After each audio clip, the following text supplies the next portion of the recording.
So in this segment, having talked now about the government and progressivism and the sort of parallel that I see, in this segment, I want to pick up with the impact that the war would have, the transformative impact really, on a number of groups within society.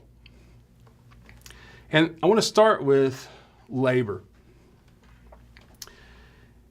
Early in the war, the American Federation of Labor had promised loyalty to Woodrow Wilson. And what that ultimately meant was a promise from union leaders that its workers, union workers, would defer strikes in lieu of the need for mobilization and industrial production during the course of the war. In return for this agreement to defer strikes until after the war and keep production flowing, one response here was that representatives of the AFL would find a place in, or would be appointed to, those agencies responsible for seeing to labor's need during the war. Another prominent part of the war effort as far as government's concerned was creation during the war years of the National War Labor Board. This board was responsible for mediating disputes between labor and management in order to avoid work stoppages and stoppages of production that would hinder the war effort.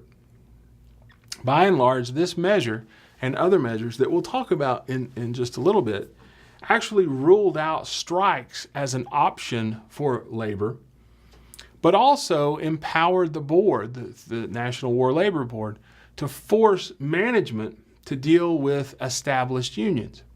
And this is really kind of a big deal. Granted, it is a wartime measure, but at the same time, it kind of contradicts the pattern that I've talked about several times in past lectures.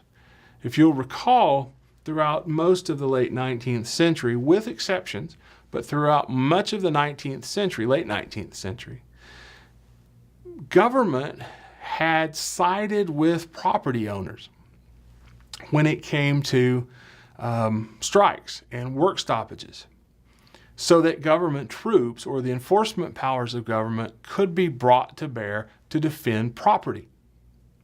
Now, again, there were some exceptions, but I remind you too of a lecture earlier in which I talked a bit about Theodore Roosevelt and labor. And remember, if you will, how in the midst of coal strikes, Roosevelt had called upon both parties, labor and owners, labor and management, to submit to arbitration.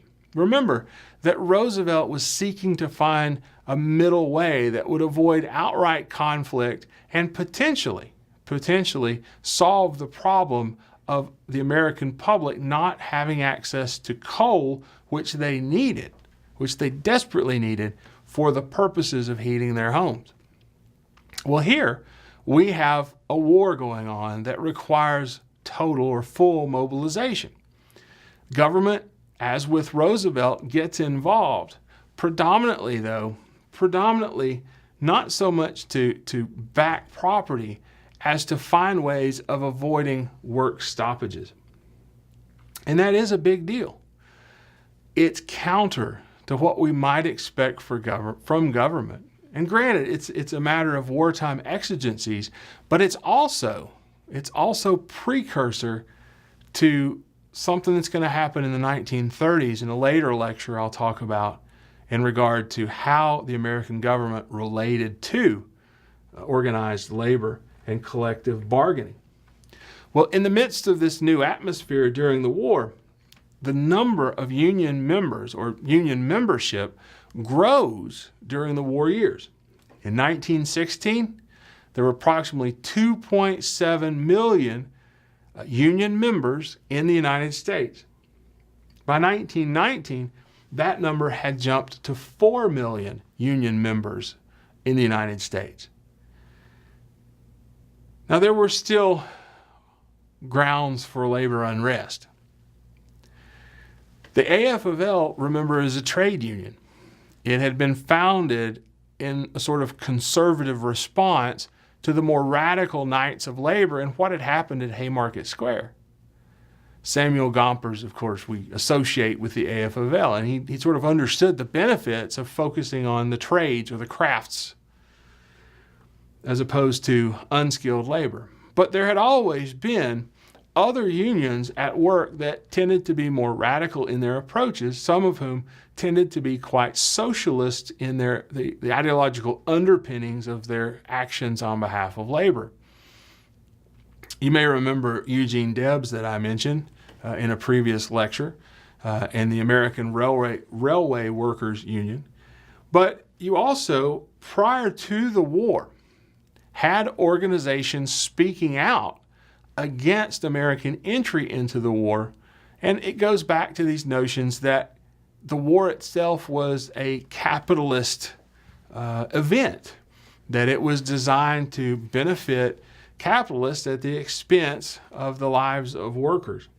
One of these unions that kept up a rather steady broadside against the war, even during the war years, was the International Workers of the World, or the Wobblies, which one of the major figures associated with the Wobblies, as they were called, was Big Bill Haywood. We'll talk more about Haywood in a latter segment, but understand there was still tension. In other words, the National War Labor Board didn't get rid of that. It didn't do away with it entirely. It was still there. But I think what the wartime labor operations of the government do achieve is there's a slight distinction to be made, a willingness to accept notions of not just defending property, but arbitrating between labor and management that Roosevelt, the progressive, had been part of. And so we see this sort of subsequent progressive influence here in the war years under Wilson. And it's worth saying, I think, too, that the unrest that's always latent beneath the surface during the war years and occasionally creeps up really comes out in 1919, when you will have major strikes around the country. And that's partly because workers who have deferred striking through the war by 1919 face extraordinary inflation that their paychecks just haven't kept up with. Their real wages, what they can actually purchase, what they can actually buy, declines drastically during the war years. Another group that's worth considering here is women. 16% of the male workforce of the United States was inducted into the United States military. And what that means, of course, is that those workers will be pulled away from jobs which still need to be done for the war effort, for production purposes. So somebody's going to have to do them. And two groups in particular will benefit fairly directly from these job openings. One, of course, will be women. Another group in society will be African Americans. You may ask, well, to what extent are those jobs filled by immigrants? And the answer, by and large, is to be found in where immigrants had been coming from. The largest numbers of immigrants to the United States had been coming from Europe. And when the war begins, what you actually see for the first time in decades demographically is that many immigrants stop coming to the U.S., and those that are here, many of them will actually go back to Europe because of the war. Not all, by any means, but for the first time, you basically see this stream of immigrant labor come to a halt, slow precipitously, to virtually nothing during the war years. So replacement for these male workers who've gone off to fight will not come from this stream of immigrants flowing from Europe, and that opens the door for other groups. For women, it's a matter of being brought into the workforce, for some of them anyway, especially as we move towards sort of middle-class women who traditionally had been in the home. Well, the new opportunities that arise, the needs of wartime sacrifice will at times lead even married women to take jobs, to take positions in factories or in offices.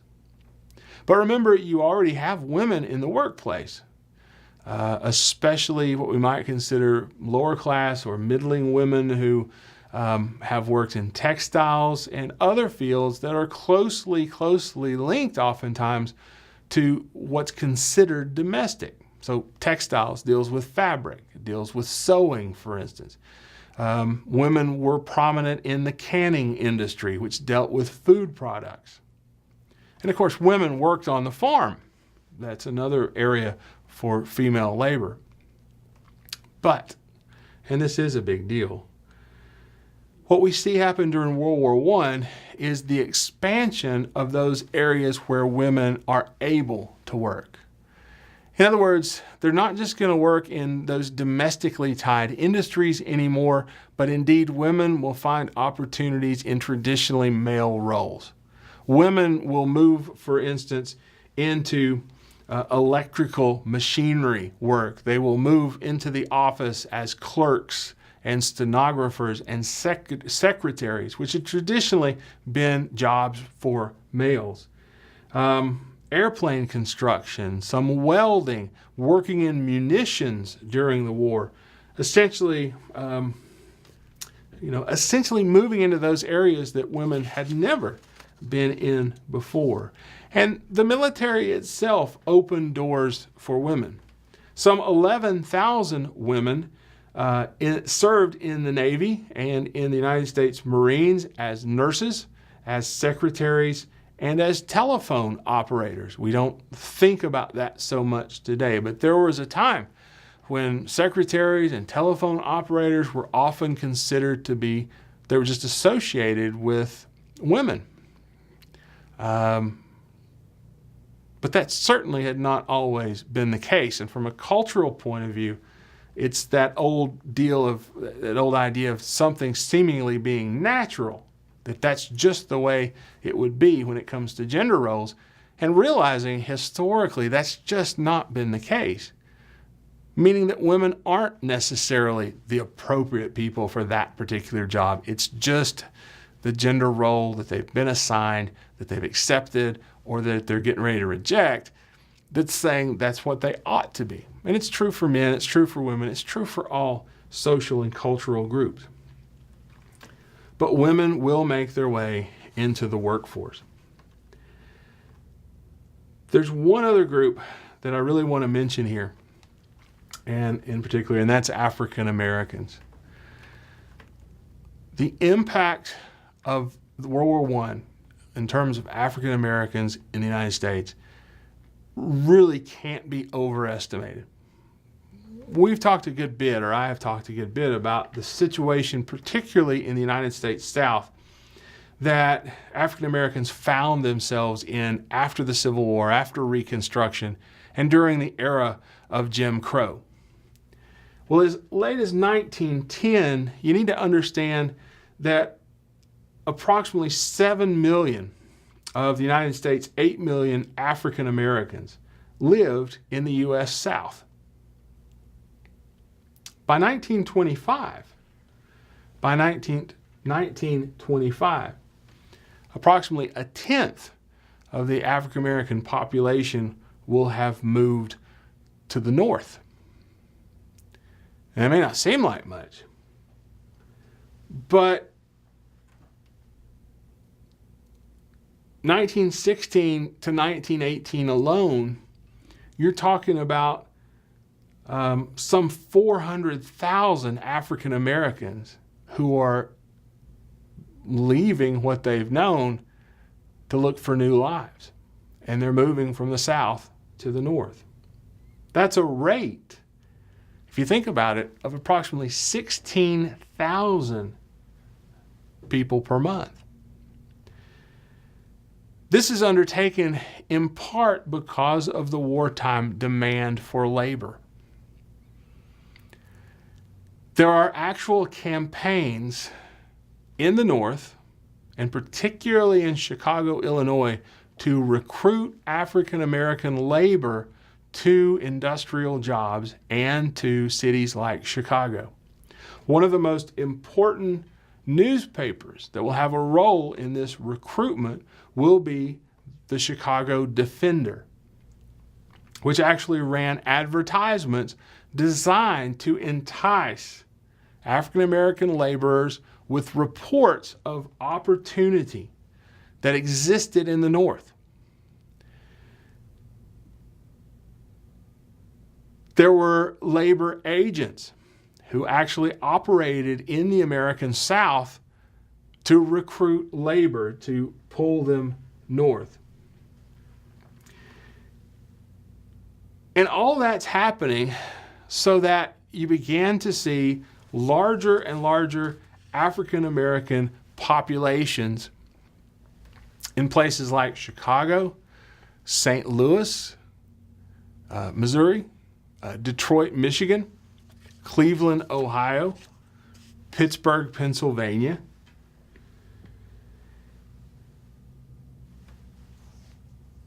Now, let me just very quickly suggest how that's going to change. First of all, this movement of African Americans out of the South that really begins in the 19-teens and will ultimately continue all the way to the 1970s is one of the most important demographic shifts in American history. I mean, if you think about the major demographic shifts, I mean, let's just think about this for a moment. One of the major demographic shifts is what happens with Native Americans and the displacement of Native Americans as a result of white settlement across the continent. You've got then the dispossession that occurs somewhat earlier with landowners, Latino or Hispanic landowners in the American Southwest as the U.S. expands into the Southwest. But here you're talking about an internal migration that had started arguably under pressure of Jim Crow, sharecropping, the things we've talked about in the South that will really as early as the 1880s begin pushing African Americans to seek better lives in places like Kansas with, for instance, we refer to them as the exodusters. They're part of the larger exodus from the South. But this shift and of course, I guess I better mention immigration itself. I mean, the massive numbers of immigrants who come to this country. But by the early 20th century, in the 19-teens, you've already begun to see the movement, the shift beginning. And so once again, what happens with World War I, the transformation that occurs, just simply increases the movement of African Americans out of the South exponentially, drawing them to northern cities. And you begin to think, okay, so what are the ramifications? Well, let me suggest two things. One, 1915 will mark, and I'll talk about this in a subsequent lecture, 1915 will mark the rebirth of the Ku Klux Klan. There is considerable racial antipathy in the South, and that's where the Klan's reborn. But understand that this new Klan is not a Southern phenomenon, but it will rapidly become a national phenomenon. And we will see race riots in cities where you might not necessarily expect them. We're not talking about Atlanta, Georgia, where there was a race riot in 1906. We're talking about Chicago, Illinois. We're talking about Detroit. In other words, we're talking about northern cities. But remember, there had always been tension over radical ideas and ethnicity. It shouldn't surprise us, perhaps, that as you have this massive demographic change in the United States, those old racial antipathies would play out in this new demographic situation. A second point to make here, I think, has to do with the American South. You may recall that the great desire of Southern landowners after the Civil War was to control labor. And one of the consequences of the opportunity for African American labor to leave the South is the threat that that poses, the competition that that poses for Southern labor lords, for Southerners who control or rely upon that labor, both in agriculture and industry. It's labor in the South, remember, that has, by maintaining low wages, given the South certain recruiting advantages for those industries where wages can make the difference in profit or loss, where labor costs really are the great advantage that the South enjoys. What begins to happen to the Southern labor market if it's no longer isolated, but if in fact workers, African American workers, can be drawn away competitively for better opportunities up north? One of the examples I want to give, and then I'll move out of this segment, is from William Alexander Percy's Lanterns on the Levee. It's a book you may or may not have read. And, I hope you have, and if not, I hope you'll take the opportunity. But in this book, Lanterns on the Levee, Percy discusses his own father, Leroy Percy, who was a major figure, a major planter in Mississippi in the 19-teens and 20s, sort of an old school planter. He was also a political figure of some repute. And among the things William Alexander Percy talks about is how his own father, in his political career, had taken on this revitalized and revived Ku Klux Klan. Well, there's a story that I kind of want to tell you here about something that happened a little after World War I, but I think it's very telling. And that is a flood of the Mississippi River that occurred in 1927. During that flood, Leroy Percy, as the sort of leader of the local planter elite, made a choice. And that choice was to rescue African Americans who were trapped by the floodwaters, but upon rescue, to place them on high ground, on the levees, where they were effectively trapped by the floodwaters, and where they were held even at gunpoint and prevented from obtaining Red Cross supplies for fear that with the flood having come, with their lives destroyed, these African Americans in Mississippi would decide it was time to leave, time to go north and seek better opportunity. And the American South understand that fear of competition for labor, higher wages for labor, and basically a loss of control over labor, the fear that's represented in the actions of Leroy